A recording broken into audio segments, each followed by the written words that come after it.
Okay, this is the layout that's owned by Ron Montag. My YouTube channel is Ron Montag at SWRR. This is a freelance layout based on about 1986 to 99. It's all freelance. It's mostly Southern Pacific, Santa Fe, Burlington Northern, some Rio Grande. I occasionally run some Amtrak and a Metrolink at times. So I'm gonna give you some. I'm gonna try to make the video brief and not too long one, but I'm gonna show you what it is. It's basically a 10 by 14 continuous loop with 9 operating industries, various industries. I talk about them a little bit as I go on. But here we go. Let's check it out. So coming around here, this is basically the beginning point of my continuous loop. As you see, I have a lip bridge. It's up because I don't want to duck under it, and I was doing some work earlier. But this is my north yard you're looking at. It's a lot of, the reason why these cars are sitting here because I have another yard on the other side of the layout, and I've been doing some work over there. So I had to move most of the cars on this side to get them out the way. The building on the corner is not it's not the permanent building. It's just sitting there as a prop for now until I figure out what I'm gonna put there. So swinging by the lip bridge, like I said, this building here is just taking up space to get out, take away from the boredom. There's nothing right there. Like I said, this is the north yard. It's basically the north yard basically is a storage yard. I store cars and some of my maintenance away stuff. A few engines. I have my engine shop right there, which can hold like about 3 engines. It's isolated, so I can shut the engine, turn the power off to keep them from idling and running when I don't want them to. So the main line and the back, it swings around. My curves are 33 on the outside and 31 radius on the inside. I do have some 24s. That's the tightest I have. The tunnel section back there is a false tunnel. It goes nowhere. And the track that you're looking at was originally designed because I had planned to build an extension on a layout. And I have since scrapped that idea. So in the next couple of weeks or so, I'm going to probably be ripping that out because I want to I have some structures that I have no use or no place to put, so I'm gonna probably end up putting them over there, and just sprucing up that corner some kind of way. So this is a parking lot for the engine house. This is road. This is Mountain Road. It's a narrow road that goes by my train station, which I haven't really finished. I'm working on it. I'm just trying to. I don't know. I'm getting the spacing and everything down pat. Sometimes takes a bit. So a lot of stuff is just prop. It's not like the actual pieces that's going to be there. Like I said, the road is very narrow. As you can see, it's like 1 lane in each direction. This is my tower for the north yard. It's there, but it's not in operation. It's modern. They closed this tower down at some point. Everything is computerized anymore. Even though this is 1996, but it's not in use, but it's still there. In the background, I have my Pillsbury plant. It's a shipper receiver, so it takes hoppers or boxcars depending on what's need to be received or shipped or what's coming in. The building has lights in it. I need to do a little more work to it because you can't see it, but one of the lights fell out of position, so I gotta readjust it. The Cargill. I had fun with this. This is actually a repeat kit because the other one, I don't know if you were familiar with the Walters grain elevator. It has a lot of windows on it, and I wasn't too happy with the windows. And then the other thing, when I wanted to put lights in it, because I didn't spray the inside or paint the inside, when I tried to put a bulb in it, of course, the lights came right through because the plastic was so opaque. So I redid it and I sealed up the windows. What I did, I used 01 point, hold on, let me say this right. 01.0 styrene, and I glued it to the face and trimmed it down, to match the outsides. And then what I did, I flipped the wall over on the inside and cut out the windows that I wanted. That way I don't have a trillion windows because, like I said, if you're familiar with this kit, it has a lot of windows. And when I went online, I didn't see a lot of grain elevators with a whole bunch of windows. So I wanted to keep it somewhat prototypical. I have another switch tower, which is in use because I have a crossover, which is kind of being blocked by this the overheads for the train station here. Back in the corner, I have my Universal Printing company. Normally, this facility receives like a 50 or 60-foot boxcar. I put the 80, that's an 86-footer back there. I put it back there because I was trying to move it out the way and it was the only place to put it. But technically, this business does not get 86 footers. If you've seen my quick video earlier, the white building in the background, this is the exact location. That's the white building that you saw in the background. It has since been painted. I actually painted it like about a week after a week before I did that video. Swinging around the main line, it goes under the Westmont Avenue overpass. It's a single lane bridge. It was not a single direction, 2-lane bridge. Westmont Avenue. Trains come out from under it. So the switch, it's a switch right here. That's the lead into the yard. If it runs through under the bridge, comes around. Yeah. Somebody been drinking and driving. I had to put him in his right place. Okay. Yeah, so that track comes around into the yard. This piece here, it was supposed to be a lake. I kind of messed it up a little bit, so my plan is to kind of scrape it back up, repaint it, and redo the scenery and get it right. That's one of my switch machines. I have a bunch of them, which I'm slow getting around installing them in the layout. I actually do have a few. Right here, that knob is for that turnout right there. And it does work. That's like one of, I think, 3 of the manual turnouts. And then I have a tortoise under another turnout. But like I said, I've been slow installing the switch machines. I get to them eventually. This industry here is not connected to any track. It's just at the edge of the layout. It's basically like a storage type of deal.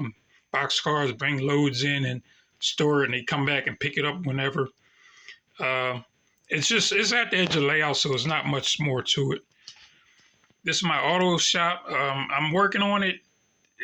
I haven't really painted. Normally, my structures, I paint them white, primer white, and then when I figure out what color they're going to be, then I get around to paint them.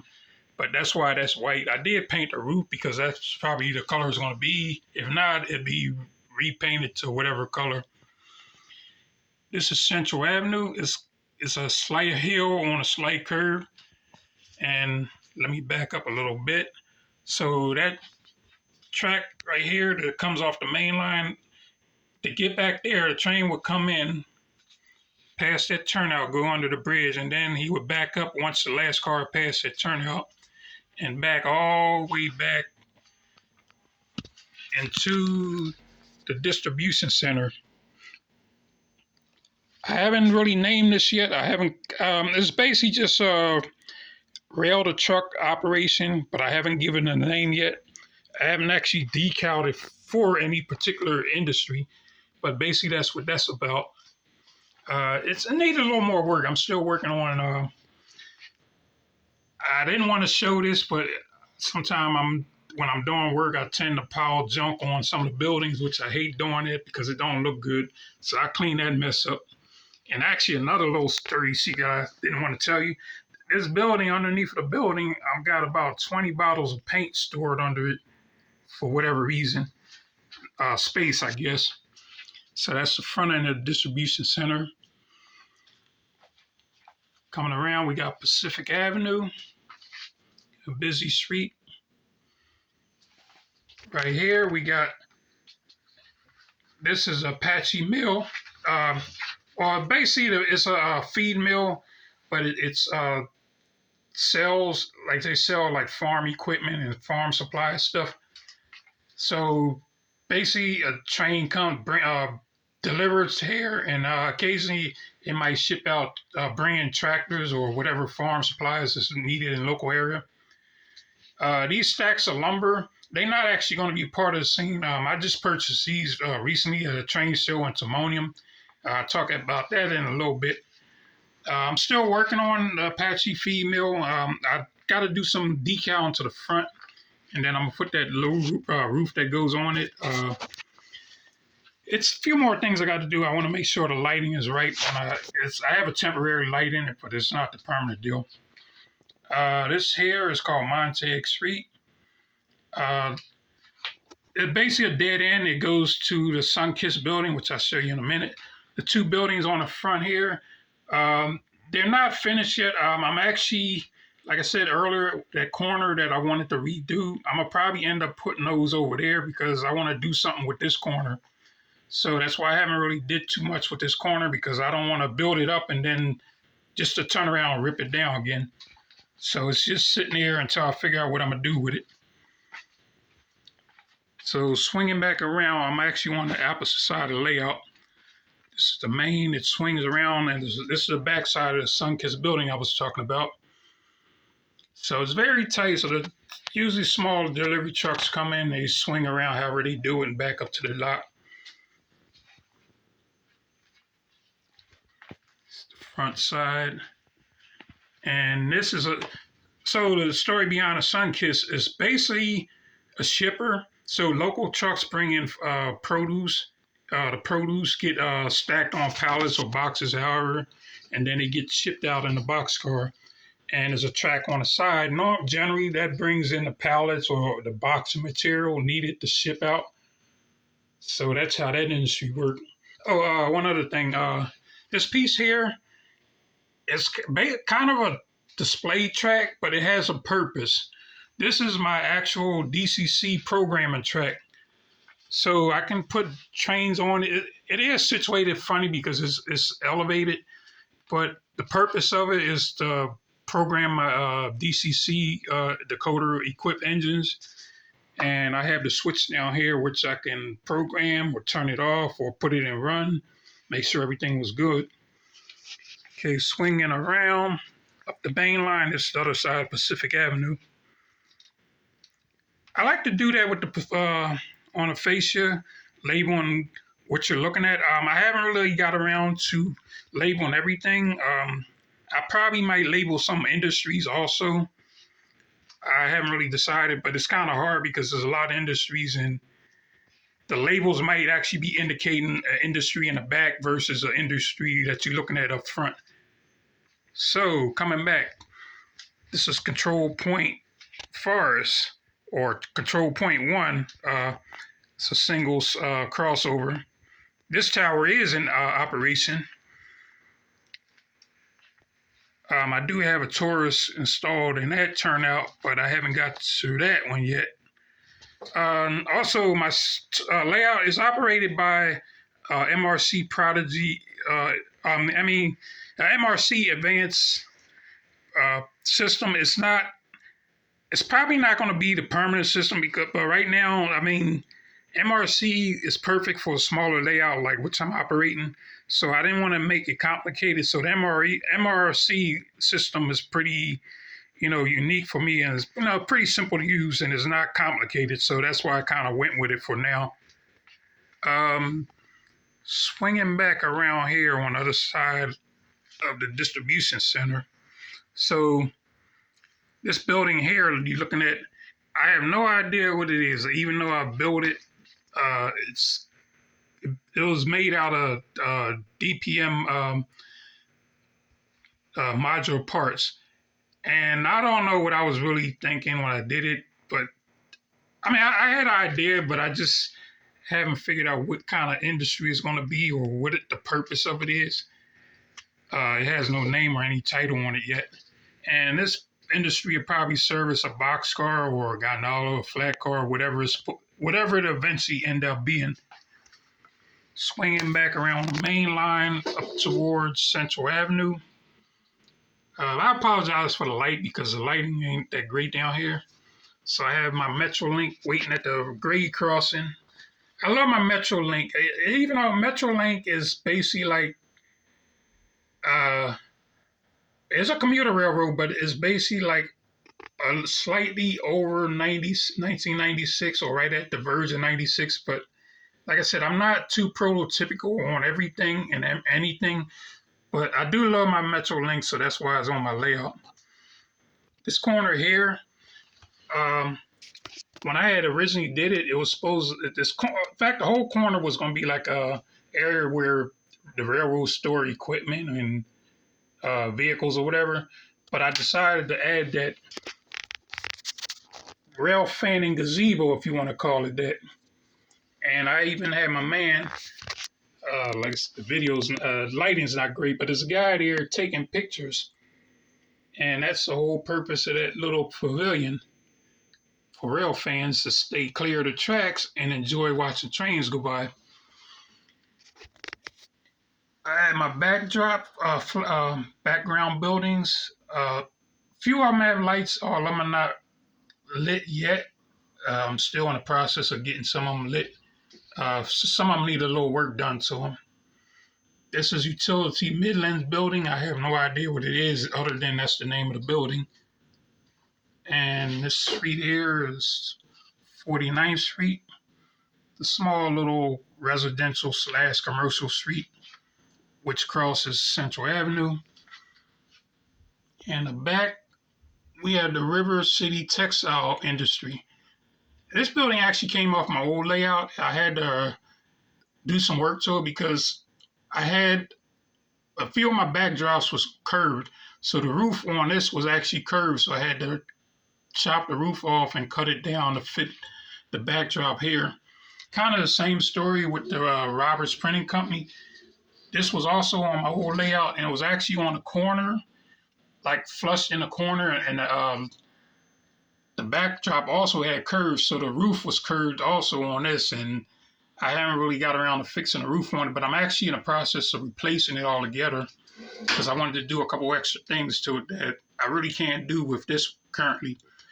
And this is the other yard I was telling you about. So I've been doing some work on the Roberts plant, so that's why I had to move all the cars out, because generally there's more cars back here than there is on the other side at the north yard. So I moved everything out the way to keep from destroying them, which does happen. You know how that go. So looking down Central Avenue some more, I got the Pacific and Power Electric plant. It has great interior lighting. The lighting actually is temporarily. I just haven't got around because I want to make it permanent, but I want to add some lighting, extra lighting features as far as like night light, overhead door lights, and I want to make sure that the lighting is consistent because I think it's like 1 or 2 bulbs in here, but that bulb is actually pretty bright, so it's kind of hard to even tell that it's 1 or 2. If it is 2, I'm not sure. So Central Avenue just basically disappears under the I-605 interstate, I guess it says. I'm not sure what I actually decided to call it. And the purpose of the interstate was to make everything disappear because there's actually nothing back there. And that was the idea of it. This spur here actually comes out, goes across Central Avenue, passes through the yard, goes out to the main line. I have a 3-way right here. I kind of regret putting that in there, and it's actually at the point where either I got to deal with it or don't deal with it and just rip out this whole scene, which I really don't want to do. So for now, I'm going to have to deal with it. But coming back again, this is like the last piece of track that can accept the industry, but I just haven't decided what type of industry is going to go here yet. And one of the original ideas I thought of, and I was actually telling somebody about this, it was going to be a tank car facility with tank car loading racks. And then I realized it wouldn't make sense because you would never see a 10-car facility underneath a highway overpass. So I scrapped that idea. So I said it's back to the drawing board on it. But I'm gonna do one more quick sweep and then I call it a day. But I'll have some updates and show you some of the new stuff that I've been working on, and probably talk a little bit about the Timonium train show, because it was really great. It was a lot of people showed up. It was some pretty interesting layouts, uh, cool vendors, of course, and the guys. We had a YouTube meet and greet, and it was great. We had a good time. You know, we wind up going over Boble's house to see his layout, and him and his wife and daughter host us, treat us to dinner at their house, like a cookout basically. So appreciate that once again, Ray Boble, for your hospitality, you and your wife and your daughter. And I'm gonna pretty much wrap this up to show you what I'm doing, and I'll keep you updated and posted on what I'm gonna be working on next, or what I am working on. Oh, one thing, last night when I came in from the train show this weekend, I got in late, and I told myself I wasn't going to do any work on the layout, which I wind up staying down here till like 1 o'clock, and I was working on this scene here. So the green you see and some of the ballasts along the side is still wet because I was working on it earlier and it didn't quite dry, and I got to do some touch-ups once it dry. And the whole layout, is a constant in progress, so nothing is 100% complete. And sometimes stuff that is complete is always sometime earmarked to be redone or scrapped. One other thing about my lip bridge, it is functional. Like I said, I had left it up just that way I could walk through with no issue. So both tracks run across. I have derailleurs on each end. I haven't actually lost a train going across, even though I know I had a few that derailed as they went across for whatever reason. The light on the corner here is not actually for decoration. What it is the bridge itself is powered, and 2 feet ahead of the bridge and behind the bridge is dead. So when the bridge is up, there's no power being fed 2 feet before and behind the bridge. So when that light comes on, that let me know when the bridge is down that them 2 sections are being powered. Because sometimes, the reason why I did that, because sometimes when I drop the bridge down, the contacts don't want to act right. So even though the bridge might be down, then the contacts are not making contact. So these 2 sections are dead. So that light just let me know that I do have power in those so-called dead zones. So I'm going to conclude right there. And one other, I'm just showing you my little workshop. So I am limited on space, but I do the best what I can with the space. So this is my workshop. Sometimes I do if I have bigger and messier projects, this door leads to my garage. So I will take stuff in the garage and do whatever I got to do in there that way I'm not disturbing or making a bigger mess.